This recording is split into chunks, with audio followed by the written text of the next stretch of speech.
കൊപ്പത്ത് petrol pump ജീവനക്കാർക്ക് നേരെ ക്രൂരമർദ്ദനം. വളാഞ്ചേരി റോഡിലെ ക്വാളിറ്റി പെട്രോൾ പമ്പിലാണ് സംഭവം.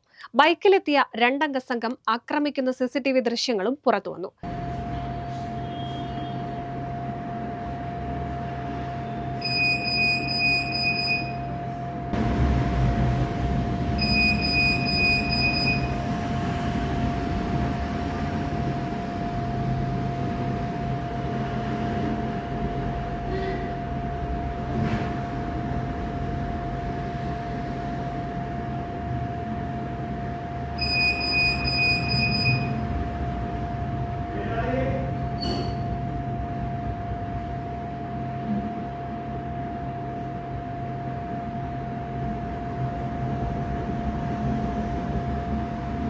കൊപ്പം വളാഞ്ചേരി റോഡിലെ ക്വാളിറ്റി പെട്രോൾ പമ്പിലാണ് സംഭവം.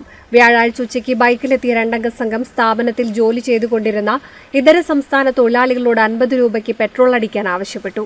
ഇത് അടിച്ചു കൊടുക്കുന്നതിനിടെ സ്ഥാപനത്തിലെ ജീവനക്കാരോട് മോശമായ രീതിയിൽ പെരുമാറുകയും പെട്രോൾ അടിക്കുന്ന നോസിലുകൾ എടുത്ത് മാറ്റാനും ശ്രമിച്ചു. ഇത് ചോദ്യം ചെയ്തതിനാണ് ജോലിക്കാരായ ഇതര സംസ്ഥാന തൊഴിലാളികൾക്ക് നേരെ ആക്രമണം അഴിച്ചുവിട്ടത്.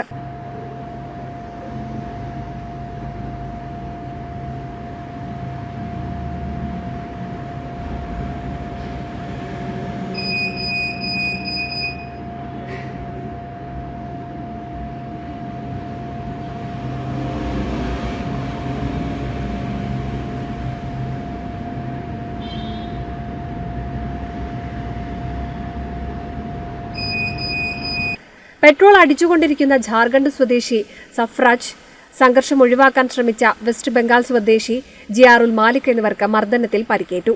ഇതിൽ ജിയാറുൽ മാലിക്കിന്റെ മൂക്കിനാണ് ഗുരുതരമായി പരിക്കുപറ്റിയത്. പമ്പിലെ മറ്റ് ജീവനക്കാരും നാട്ടുകാരും എത്തിയാണ് അക്രമികളെ പിടികൂടിയത്. തുടർന്ന് കൊപ്പം പോലീസ് സ്ഥലത്തെത്തുകയും ഇവരെ പിടികൂടുകയും ചെയ്തു. സംഭവത്തിൽ കൊപ്പം പോലീസ് കേസെടുത്തിട്ടുണ്ട്. NCV news Thrithala.